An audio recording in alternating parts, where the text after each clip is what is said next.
Good morning, everyone, and welcome to this session of the Government Operations and Fiscal Policy Committee. I'm joined by my colleagues, Council Vice President Andrew Friedson and Council Member Sydney Katz. We have 4 items today on our agenda, and we will begin with Expedited Bill 29-23, Administration Non-Merit Positions, Department of Environmental Protection, Department of Transportation. And we are joined by Ms. Kasari from the County Exec's Office, and I'll turn it over to you all to walk us through it. Good morning, Committee Chair, and good morning, Council Vice President Friedson and Council Member Katz. This is an Expedited Bill 29-23, which was sent over by the County Executive seeking to reclassify 2 existing positions in the executive branch. These are positions that it's the Deputy Director of Environmental Protection, as well as the position of General Manager in the Transportation Department. I do want to just from the outset, just mention the fact that the charter spells out which positions are non-merit, and then merit for everything else that's not spelled out in the charter. The merit positions, merit is the default position, and so, but you could pass a law to make certain positions non-merit. The reasons that have been advanced by the county executive include, flexibility and all, as I mentioned, in flexibility and the sensitive nature of these positions to enable. And I'll let I shouldn't speak for them, so Ms. Kasiri can get into a bit more detail in the staff packet. I do point out the fact that the last time this came up was in 2019, and the attorneys have previously urged caution. It clearly is it's within the discretion of council to make this decision. The one caution we do mention is the fact that already at the department head level, these are the county executive has the prerogative to set his or her own cabinet. We have over time moved towards reclassifying more and more deputy level positions, and one of the concerns there is you lose job security, institutional knowledge, and so on and so forth. The one thing I did want to mention is I did want to point out the fact that, to the extent, one of the reasons advanced was the fact that the merit system has this salary scale, so that impedes their flexibility in terms of hiring. And just to throw out there one possibility, which is something that the county has done before, is if that's the concern, you can address it through the compensation scheme. With regard to the summary of the impact statements at page 2 of the staff packet, OLO did provide an economic impact statement, finding that there will be an insignificant economic impact. Racial equity and social justice impact was also there would be little impact. There was, however, from OMB an estimation that there's a potential fiscal impact from this bill due to the potential of a higher salary due to a higher maximum salary on the executive level pay scale, and that's noted in the impact statements. We did, I do mention in the staff packet a non-scientific polling, just calling around to other jurisdictions. Of course, it's not binding, it's not persuasive, simply informative, just to see what other jurisdictions are doing. It was pretty varied, although at least from the big ones we looked at, Howard County, Prince George's, Anne Arundel. We also looked at Frederick. So some of the jurisdictions we did look at, some do have a combination. Others are very, it's the department heads are non-merit and everything else is merit. Some had some change. It was interesting, actually. I do want to recognize our wonderful summer fellows, Afyong and Connor. They did a remarkable job helping me dig through lots of charters and provisions from other jurisdictions. And there was actually one jurisdiction which noted the fact that they were trying to do the opposite. They were trying to claw back some of the non-merit to make them merit just for the purpose of job security and continuity. In this particular instance with the transportation department, I should mention we already have the at the director level, of course, that's a non-merit position already. And then, so we're actually going one level beyond deputy department head to this general manager position. But there are certainly legitimate reasons advanced for this, so it's a policy decision for the council to make. I would like to, if there are any questions, or if the chair would like to hear from the executive. Yes, why don't we hear, I know you came for public comments, and we very much appreciate it, but if you want to just repeat or expand upon Yes. The reasons this is before us today. Good morning, Fariba Kassir with Office of the County Executive. As I stated in my formal testimony on behalf of County Executive, basically main objective is to bring these two positions in alignment with many of our division chief or deputy director position other similar departments. To provide some more strategic leadership, but more importantly, bring more accountability, so the public has the option to be part of the process, and county council has the option to review, approve these positions. As far as the salary level, based on the salary schedule, there's very little difference between M1 and the salary level that would be EX3 that county council just approved. So the salary level is one component, but that wasn't the main component of this conversion. The main thing is the policy impact that these two positions bring to the community, the decisions they are involved. From the DEP perspective, it is all aspects of environmental laws and transit, of course, this very important service we provide. And both positions have a large number of employees and a huge budget. DEP has huge CIP as well.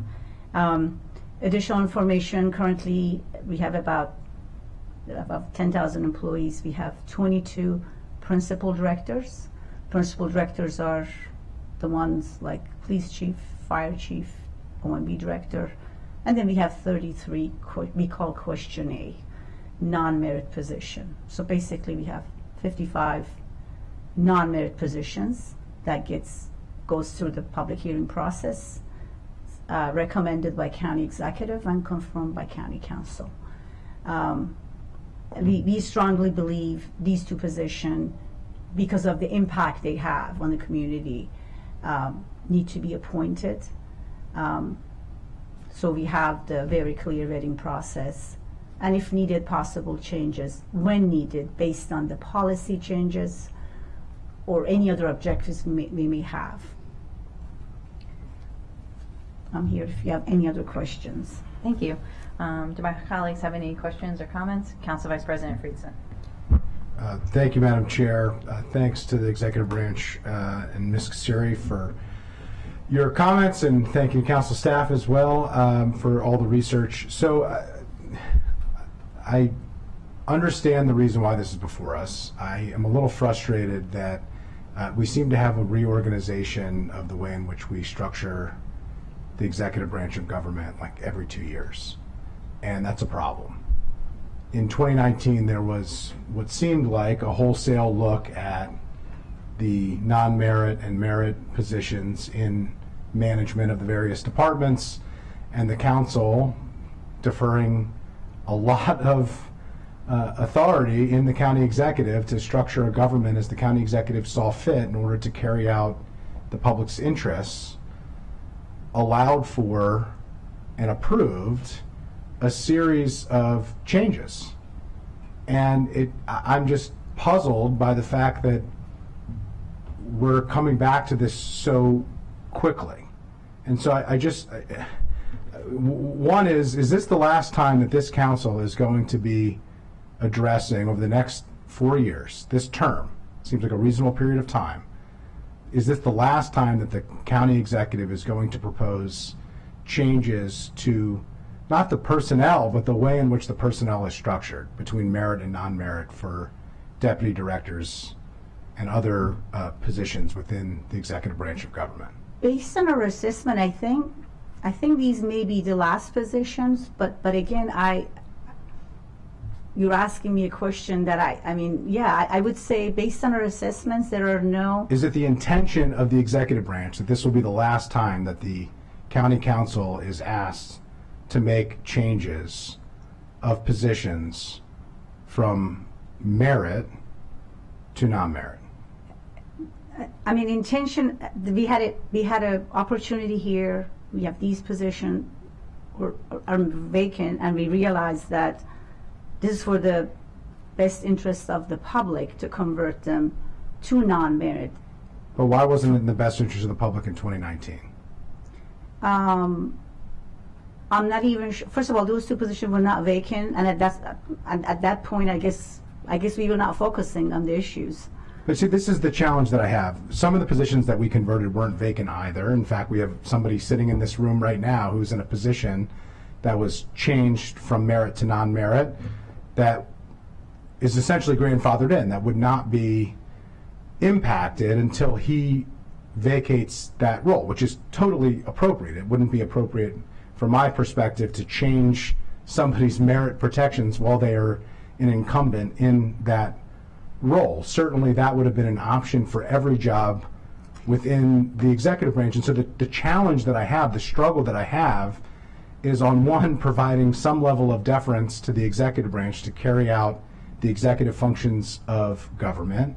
And on the other hand, we have a strategic overview of the executive branch of government with changes that are asked to happen, and then it's done in an ad hoc way. Every couple of years it changes. And that's a very difficult thing for the county council to be able to assess, for us to be able to hold accountable, for us to determine whether or not it actually did do what the executive branch said it was intended to do. And if I can Ms. just Michelson? go back to 2019, when this last came up and the council was very concerned about the number of positions that were being changed, and the impact on the continuity of government. And at that time, what we heard was that there had been a comprehensive review and that this was it. There would not be further changes to non-merit. And for many of the reasons that Ms. Ciccone indicated, and I think others related to the stability of government, in my view, each change does have a detrimental impact on government. And without knowing whether this is the end, I share your concern, Council Vice President. Well, that was my recollection as well, and so I am frustrated. So I want to note that, and I don't think that it is reasonable to say, well, we didn't look at those, because a comprehensive look needs to be a comprehensive look, and it's just absolutely inappropriate and unreasonable for us to come back each and every time to say, well, we didn't look at those last. It was a comprehensive look, but only of the things we looked at, which by definition is not comprehensive. So I'm not sure, and maybe have to go back, because I do remember I personally was involved with all those conversations. I don't think at any point we said these are the last. Currently, DEP has 18 other MLS, high-level M2 and M3s. Transit alone, not including the others in DOT, have 12 MLS. So those are the continuity of knowledge and I guess merit protection law that protects employees that could stay in a job for 30 years. So for us, those are the continuity of operation, and we have ample number of MLS in each of those units that now we are talking about. And as far as these two positions, we strongly believe these issues to our community, these are the most significant issues. Environmental protection, and especially the laws, the climate change. I mean, just as one example, how our approach has changed from even 3 years ago. Even this council, how much money you have put behind it. I'm talking about the efforts and the progress that we have made or want to make. And unfortunately, in public session, I cannot get into these. I think privately, I might have talked to some staff members about this. There are many other challenges in these high-level positions that we think they should be held to the higher standards. That doesn't mean I'm not implying that those standards doesn't apply to merit employees. By no means I'm not saying that. Does that mean that the executive branch wants the ability to fire these individuals if they're not performing? Yes, yes. How many non-merit positions has the county executive fired since he's been county executive? I think, again, that when you say the word fire is a very strong word. It could have been a difference of, that could actually be from council's perspective also. That could be a difference of the policy direction or the objectives. The flip side of that, I mean, the challenge, I understand the reason for this. I don't believe it's been handled in a way that it should be handled. When things are done comprehensively, they should be done comprehensively. I don't necessarily agree that our approach to climate has changed. 2019 was after the county's climate commitments that the county executive as a council member committed to, and he has championed those issues. I give him credit for that. But at a certain point, we have to make a decision. Certain jobs are handled in certain ways or they're not. And the idea that we change every few years based on individual challenges that we're having is just not a very good way to run a large organization. And so that is the concern that I raise here, and I just want to note that concern. I will say I had the opportunity to meet with the leadership in the Department of Transportation, and they did make the case for why transit services should be handled the way that it is, and I understand that, and I'm inclined to agree with that, actually. Now, I would have been much more comfortable in agreeing to it in a much more comprehensive way that wasn't in the ad hoc way in which we're dealing with it here. Department of Environmental Protection, up to this point, no one has shared with me the reason for that change. Department of Environmental Protection actually has as I said, has plenty of MLS. These are the very competent. Each division, there are 4 divisions there. Each division has the M2 level, and there are plenty of M2 levels below them. We believe, based on that, is such a high impact area. From solid waste, from watershed protection, from climate change, having additional resources that possibly could have a better strategic approach, rather than knowledge and experience matters. We actually, we're not saying those are not important, but that is such a high impact. Is this job going to get paid more? Is that the reason? I mean, I just think, let's understand why we're doing this. It was explained to me very clearly of why transit services should be handled the way that it is. And while I wish that was handled in 2019 when everything else was handled, I'm inclined to agree with that.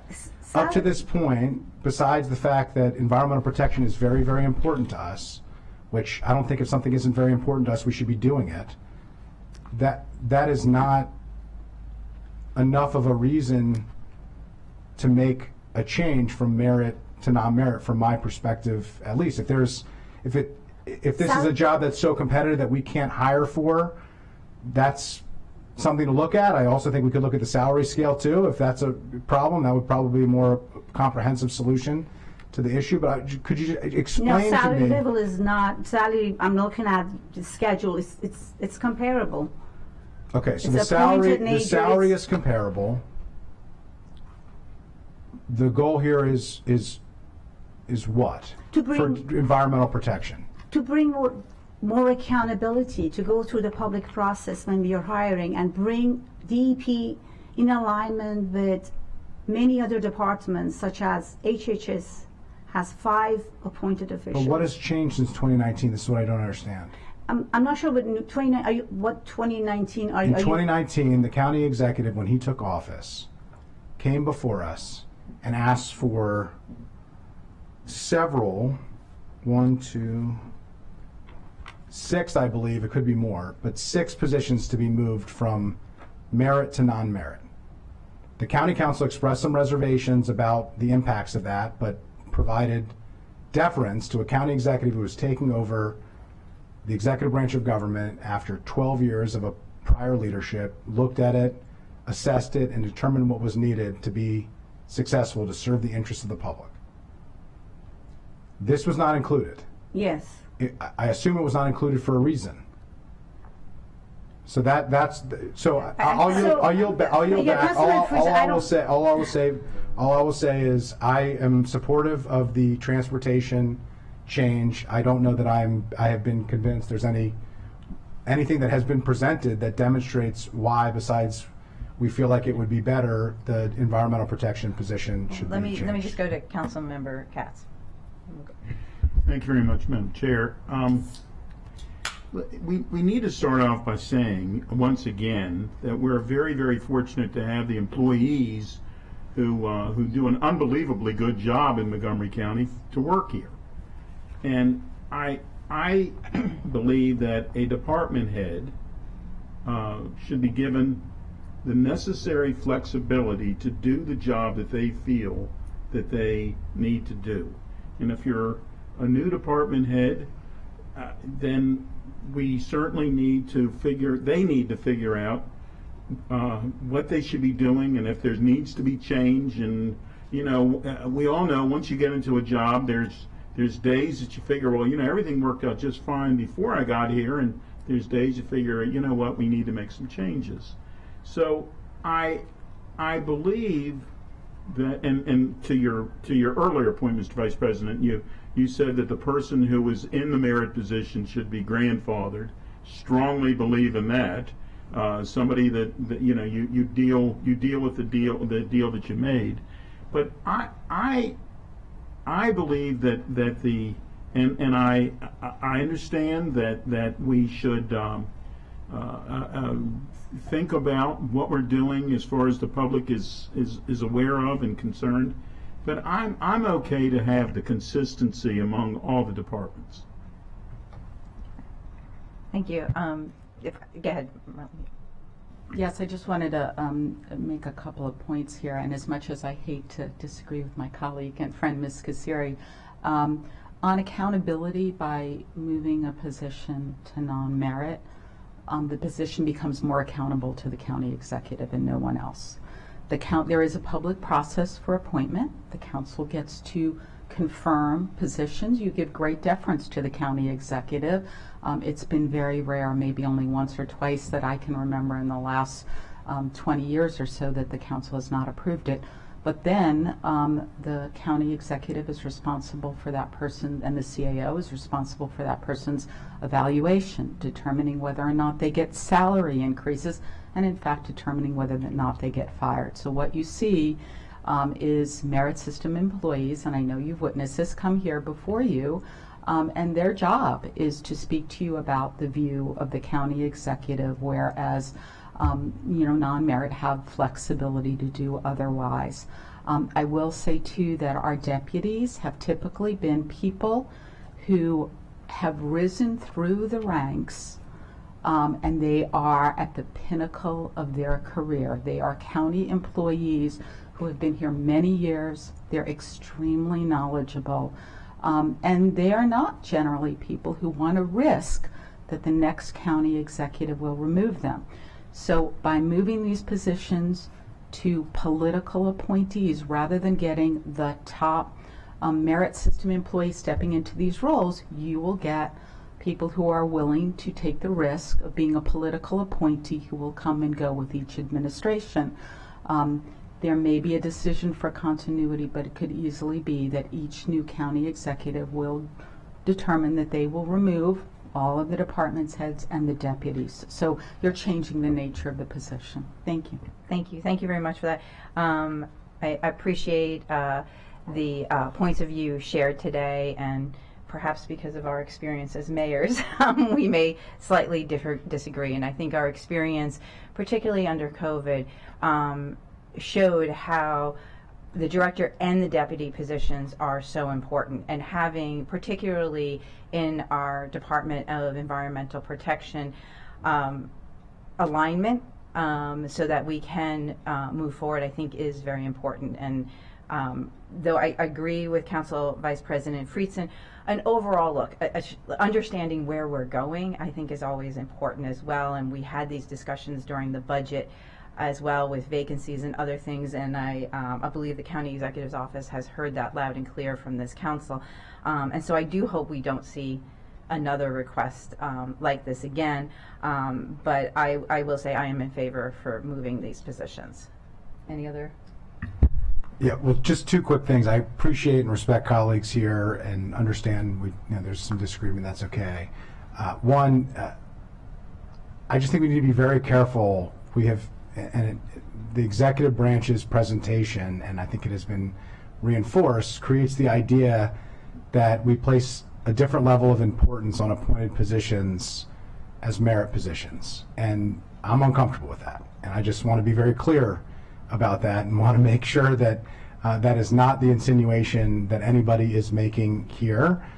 We have a lot of merit employees who do some of the most important work in county government and providing a level of protection so that we get honest, impartial feedback that is not politicized, that does not have the threat of being dismissed or other external pressures, is incredibly valuable to the functioning of county government and to the functioning of government more broadly everywhere. So I just want to note that. If it could just be reflected, I'm supportive of the Department of Transportation Transit Services position, not supportive of the Department of Environmental Protection position.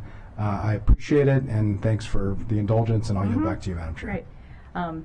And I will say, I don't know if maybe I am the only person up here who's been both a director and a deputy in an organization, and I will just say that the job of a deputy is to follow the director and their bosses and overall. So I appreciate the point about independent views, and I feel like we have excellent staff, both merit and non-merit, and I think moving in this direction is a good idea to be able to have our strongest departments, and as Ms. Kasiri said, make sure we have the people in there that are following the policies that we need to move forward. So with that, I'll support both positions. Yes. Councilmember Katz supports both positions. So if we can have the record show that 2-1, the committee recommends the movement of the DEP deputy director to a non-merit position, and 3-0 for the DOT position.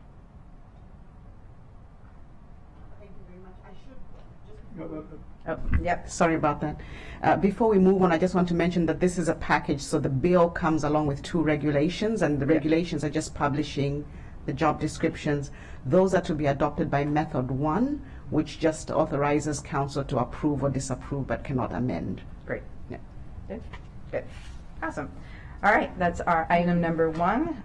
Now we'll have Mr. Howard come down, and we are first taking up Expedite Bill 1923, Department of Police Pension DSRP adjustments. We discussed these next 3 items broadly when we were discussing the budget, and now we have an opportunity to review and to ask any follow-up questions moving forward. So, Mr. Howard, I'll turn it over to you to walk us through. Thank you very much, and good morning. So this is step 2 of the retirement plan change discussions that the council had started during the budget process. And so this is, as you mentioned, Expedited Bill 1923, which would make amendments to the pension plan for Group F.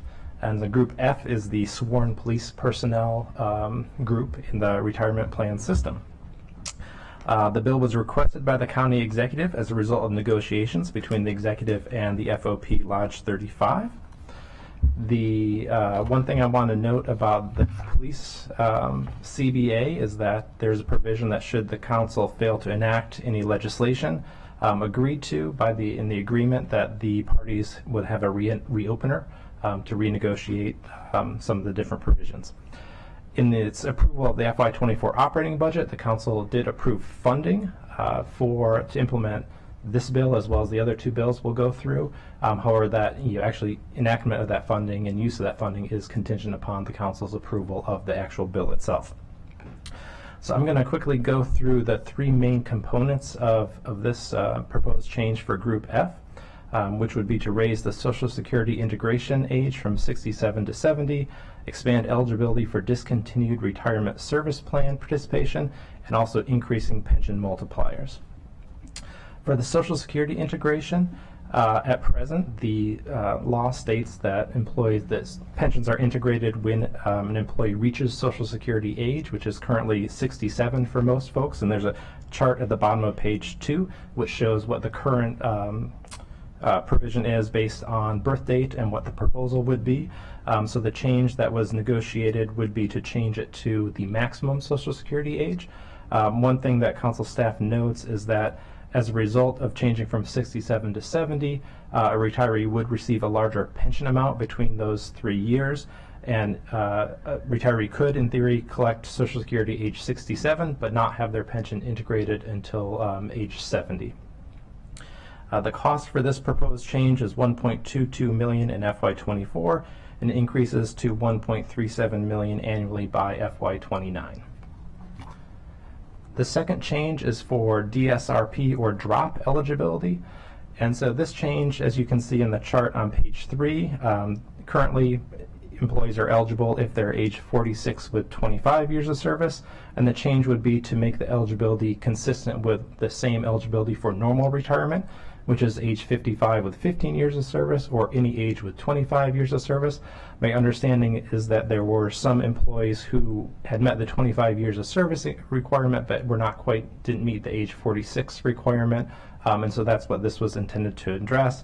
This is a relatively minor cost compared to the other provisions.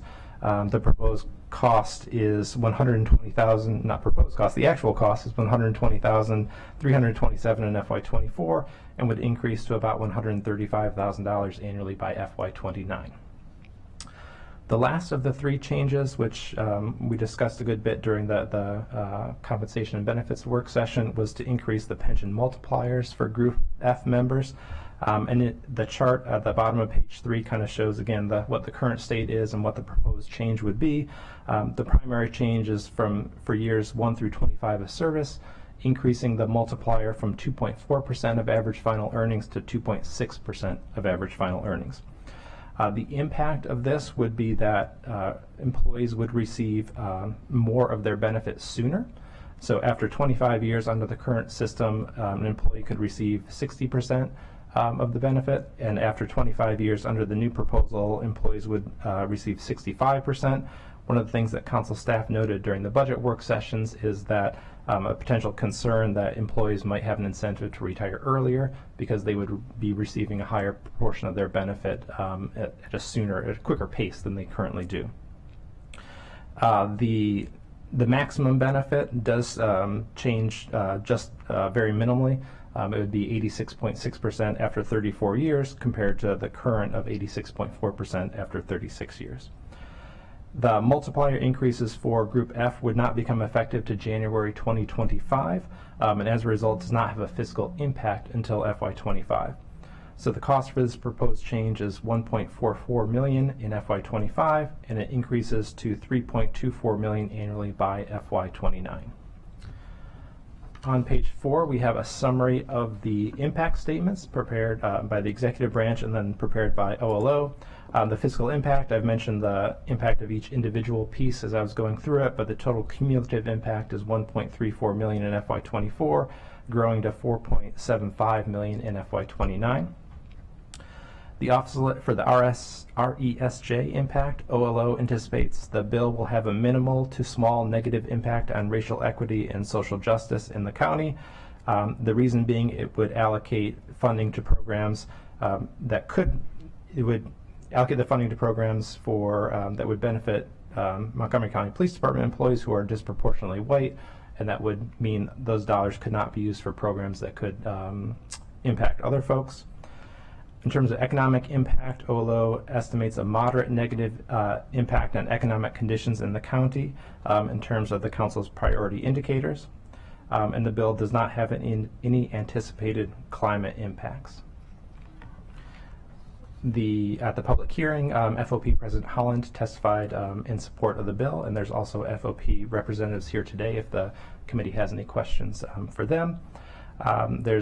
We raised 3 issues for the committee's consideration.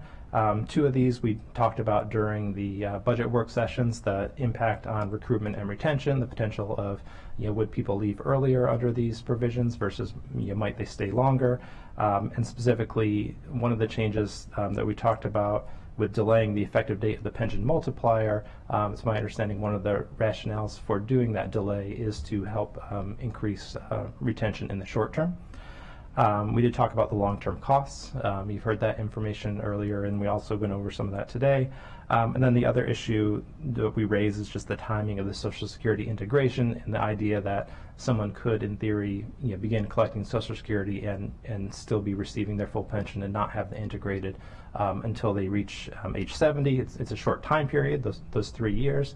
But that's just a question that we bring up. And I don't know, one of the issues is whether administratively it is feasible to make it so when someone starts collecting Social Security, that's when integration would occur, because I think that's the intent of the provision.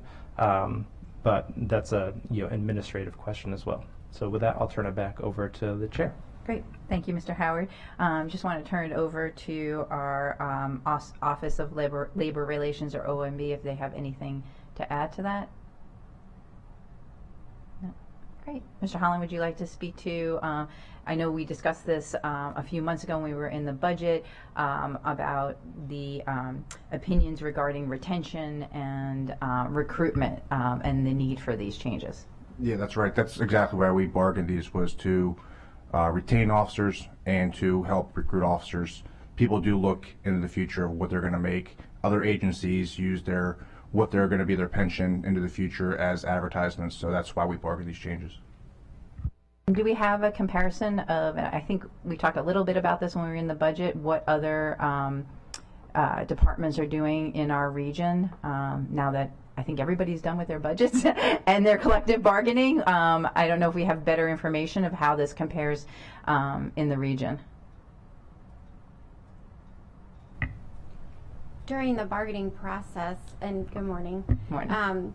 During the bargaining process, we did take a look at comparables in the region and felt that these changes were supported and would allow us to remain competitive. Great. And then one final question before I turn to my colleagues was the question Mr. Howard raised regarding the Social Security integration and just whether or not this is kind of just a small logistical thing or more of an issue of when that integration happens. Yeah. We'll have folks from MCRP step up and address that. When we see you looking behind you, we Yeah. know that you're...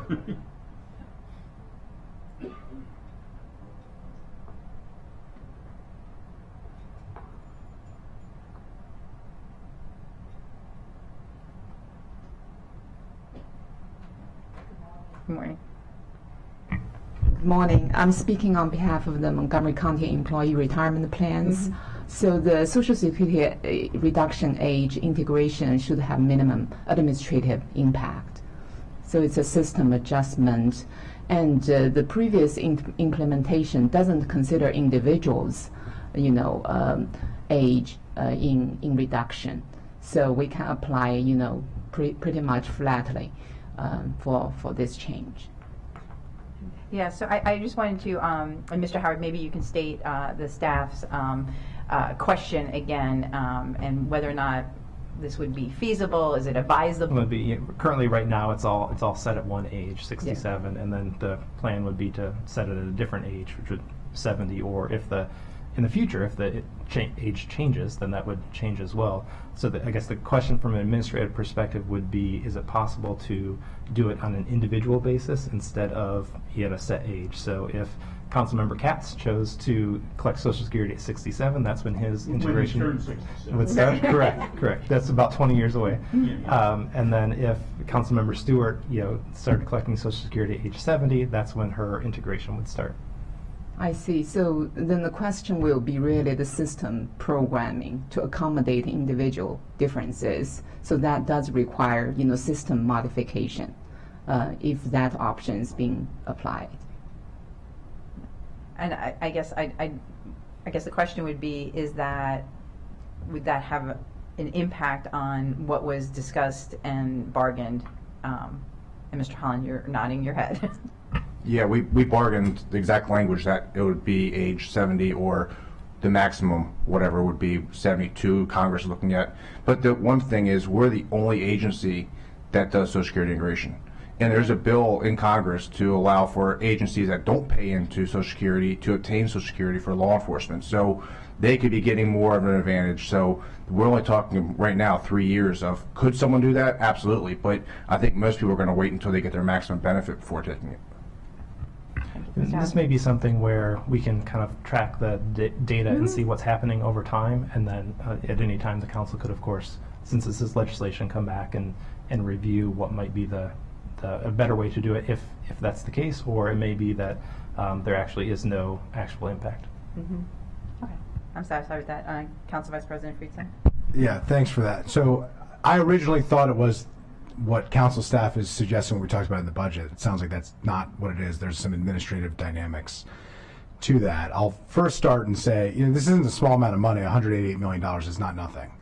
However, we have real recruitment and retention challenges, and it's an investment in that. And so I appreciate that and am inclined to support it. There is a question of the purpose of Social Security integration is to offset the number, and there are those 3 years where I am a little bit confused as to why it wasn't looked into whether or not we could address the integration. So I just want to understand that a little bit better. So not everybody receives the same amount of Social Security. So that has to be calculated on an individual basis, right? I mean, doesn't the retirement plan, if you're looking at Social Security integration, have to look at what somebody's Social Security amount is? It doesn't actually. And in the actual, I believe this was implemented in the 90s. And so when that factor got in, is applying a consistent reduction percentages as people reach the age. So it doesn't individually consider which, the real Social Security benefit amount. So it's just an averaged amount. That it's is an average assumed reduction amount percentage. that every member, and is it based on their age? It's made assumptions, correct. And the reduction percentage for everybody is similar. It's a consistent percentages. Everybody's pension is calculated certainly based on their credited service average final earnings. So then the reduction percentage applied consistently. So individually. It's a standard discount rate, basically. Correct. Okay, all right. That's different than what I had thought. So I think we should, originally I was thinking to myself, realistically, we're not going to remove a benefit. I would be, unless the sky was falling and we had major fiscal issues, I find that to be highly unlikely and doubt that there would be a level of support, at least on this council or any council I can think of, that's coming soon. But if there are federal law changes, as Mr. Holland discussed, or other ways in which we calculate it, where we do it on a more personalized basis, I think we probably should revisit and look at whether that is happening and whether the discounted rate across the board is fair and equitable, and we're treating people the right way, because there's probably some people who benefit slightly more from that and some people who lose slightly more from that. But given the fact that this is the way that we do it, it seems reasonable to just have a set amount, unless that changes and we can revisit at that time. So I'd be supportive. I'll yield back. Thank you very much, Madam Chair. I too am supportive, and I do appreciate you, Mr. Vice President, explaining or getting a better explanation on Social Security. I think we need to underline two things. Number one, this is a negotiated agreement with on all of these the other topics that we're going to be discussing today, and we need to follow the agreements that were negotiated. I think that that's the only fair way we can do things. And secondly, we are having difficulty for police officers, and we've said time and time again, Montgomery County is extremely lucky to have one of the finest police forces in America, and we can say that about the other areas as well that we're going to be discussing. And we need to make certain that they are compensated correctly, and we need to make certain that we are meeting our competition so that we can again start, and we're doing better. I think we are doing better attracting more and more people who want the job, but it's become it was always a difficult job. It's an even more difficult job today, so we need to make certain we are meeting our competition and going beyond for those who are also looking for the same employees. So I am most supportive of all three of these. I don't need to say the same thing 3 times, unless you all love to hear my voice. But Yep. Anyhow, thank you very much. We knew the police going first would probably have the most questions, and so we appreciate. I think that is loud and clear from the committee. Our recommendation to the full council is to accept this, move forward, 3-0. And I just want to say thank you, and thank you, Mr. Holland, for coming back today and going through the negotiations and everything. So thank you so much. Great. All right, we'll move now to expedited bill 20-23 OPT/SLT bargaining units, pension and retirement adjustments. So Mr. Howard, do you want to walk us through this one? Yes. So this is, won't go through all the background. That's all the same, but instead this is for the bargaining agreement that the executive made with McGeo. And it is for 2 groups. Group E, which is the retirement plan for sworn deputy sheriffs and uniformed correctional officers, and for Group J, which is the retirement plan for public safety correctional staff. In terms of the provisions of what this will do, beginning on page 2, the first thing, it will be expanding pension plan eligibility, and it would make certain job classes for employees working in the Emergency Communications Center, the ECC, eligible for the pension plan. Currently they are eligible to participate in the RSP or the GRIP, and we listed all of the different position classifications in the staff report. There's approximately 175 FTEs, both filled and vacant, based on the personnel complement that the executive sent over for the FY24 budget within these public safety emergency communications job classes. The cost for this proposed change is about $537,000 per year beginning in FY24. The reason it costs more is because participation in the defined benefit pension plan is more expensive than the RSP or GRIP, and we provided the data that we always look at each year during the budget process about the cost per average cost per member. The second change is for military service credit, so that would provide a military service pension credit to Group E members. It would provide 24 months of service credit to employees with qualifying prior military service, while allowing the employee to purchase an additional 24 months of service credit. The existing law allows an employee to purchase 48 months. The current law would have the county provide the first 24 months, and the employee could purchase the second 24 months. The cost increase for this is $134,000 in FY24, increasing to about $150,000 per year in FY29. The third change is changes to long-term disability. It makes 3 changes, but the most significant one from a cost impact is the payment date for long-term disability benefits is increased from age 70 to age 85, so an additional 15 years that someone would be able to receive those long-term disability benefits. The proposed, the cost for the proposed changes would begin in FY25 because it's associated with insurance adjustments and when we do our rate assessments. So the impact would be $640,000 beginning in FY25 and increase to $1.28 million per year beginning in FY26. And these costs could shift a little bit as based on the actuarial determination needed for the employee benefit cost fund. The next issue is pension multiplier, similar to that we just discussed with police, so I won't go through the whole detail, but on page 3 there's the chart for Group E, which shows the current compared to the proposed, and there's again a change from 2.4% to 2.6% for the years 1 through 25. There also is a change for years 26 through 31 to 2.25% of average final earnings from 2.0%. Similarly, employees would be able to accrue a greater proportion of their benefit at an earlier age in terms of years of service, and the maximum benefit does increase by 4.25% overall. For Group J, the changes there are shown on page 4 for the pension multipliers. That's an increase from 2.4% to 2.5%, and the benefit after 25 years is 62.5% instead of 60%. The total cost for both Group E and Group J for the pension multipliers is $1.28 million in FY24, increasing to $1.44 million by FY29. The last provision is the Social Security integration, and it's the same provision that we just talked about with FOP. The cost for that is $526,000 starting in FY25. The total fiscal impact is $1.95 million in FY24, growing to $4.0 million in FY29. The RESJ impact statement notes that Bill 2023 will have a positive impact on racial equity and social justice because it will disproportionately benefit Black county employees.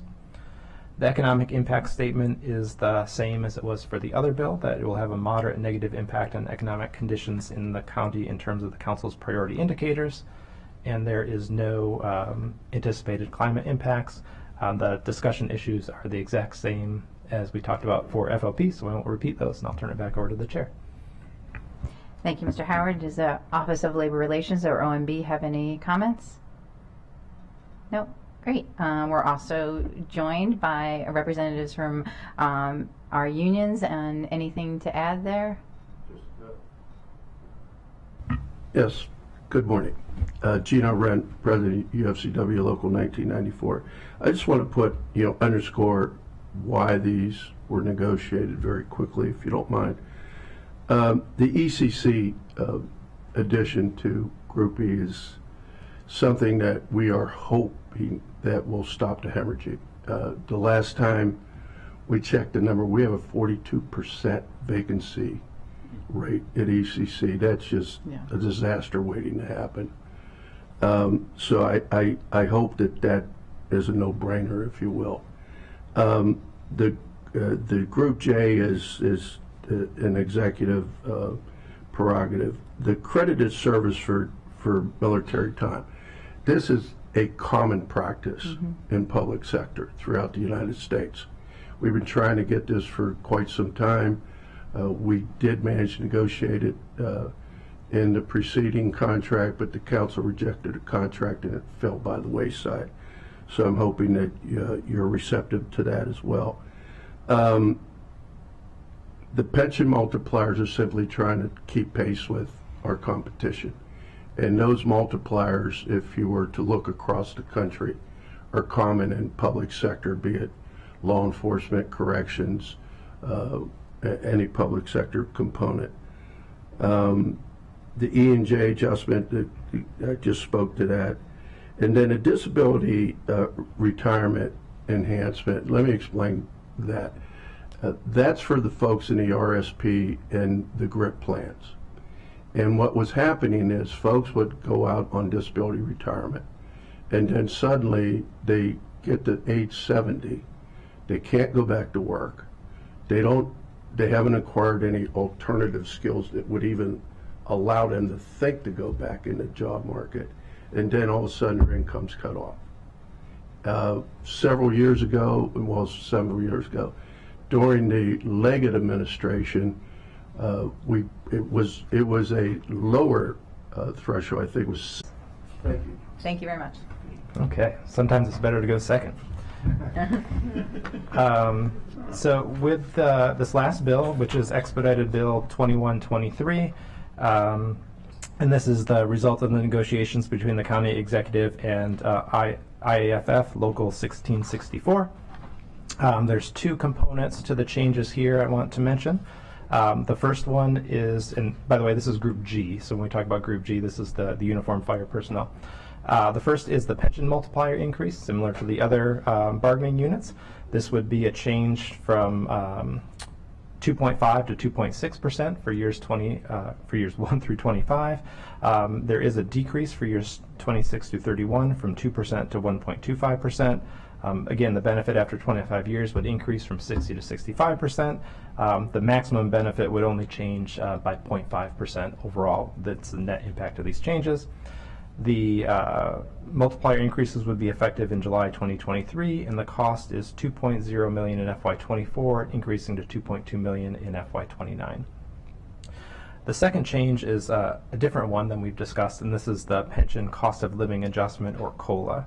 And under the current pension plan provided to retired firefighters, there's different pension COLAs depending on when someone started and when someone retires, and there was a change that was made in 2011 for service after that date.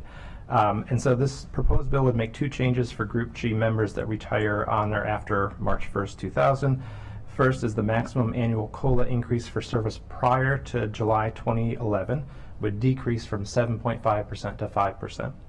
And second, the maximum annual COLA increase for service after July 2011 would increase from 2.5% to 5%. One thing I did want to note is that this bill would create a different COLA standard for Group G members than for all other retiree groups, where the 2.5% COLA cap for credited service after July 2011 would still be in place. The 2.5% COLA for all groups that participate in the pension plan, it was a change adopted by the Council in 2011 via Bill 1111. And this was part of a package of actions to make structural changes to compensation costs to address the county's structural deficit coming out of the Great Recession. So that was kind of the history of where that came from. The cost of this change is estimated at $605,000 in FY24. It increases to $1.25 million in FY25, and then is $1.36 million by FY29. And of course, the ultimate cost of provision will depend on the actual rates of inflation going forward. In terms of the fiscal impact, the overall combined impact of these two changes would be $2.6 million in FY24 and $3.6 million by FY29. The RESJ impact notes a minimal negative impact on racial equity and social justice because the employees who will be benefiting are disproportionately white. The economic impact is the same as the other ones, a moderate negative impact on economic conditions in the county in terms of the Council's priority indicators. And there is no anticipated climate impacts. And the issues for Council's consideration are the same as ones we've discussed before. So I'll turn it back over to the Chair. Great. Thank you. Any comments on this one? No? Any questions from my colleagues? Not seeing any. It's good to go last. So I think the recommendation is 3-0 to move this forward to the full council. So great. Awesome. DR. If you don't mind, I would like to introduce our Deputy Chief Labor Relations Officer for OLR. I know this was a question earlier. Gail Elkins is sitting here, and I just thought it'd be nice to introduce her to you all. Thank you. Thank you so much for doing that, and thank you for all your work over the last year on these. And I'm glad to say that we can have some closure now and move forward. This will be on the agenda for the full council to vote on Tuesday, so we'll get it in before the August recess. So thank you all for that, and this was our last item for our Government Operations and Fiscal Policy Committee, so we are adjourned. Thank you all.